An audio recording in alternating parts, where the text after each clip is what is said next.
Miryalaguda division వ్యాప్తంగా ఆది పూజలు అందుకునే విఘ్నరాజు విఘ్నేశ్వరుని వేడుకలు అంగరంగ వైభవంగా ప్రారంభమయ్యాయి. మిర్యాలగూడ పట్టణంలోని రెడ్డి కాలనీలో నవయుగ ఉత్సవ కమిటీ ఆధ్వర్యంలో గణేష్ నవరాత్రి ఉత్సవాలు కోలాహలంగా ప్రారంభమయ్యాయి. ప్రత్యేకంగా అలంకరించిన వేదికపై గణనాథుని ప్రతిమను ప్రతిష్ఠించి ప్రత్యేక పూజలు నిర్వహించారు. అయ్యవారు వినాయక చతుర్థి కథను భక్తులకు వివరించారు.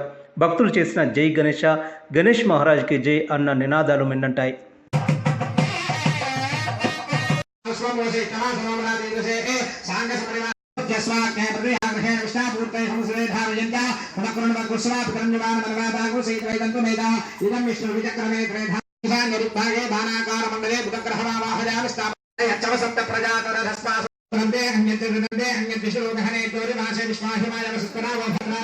अन्य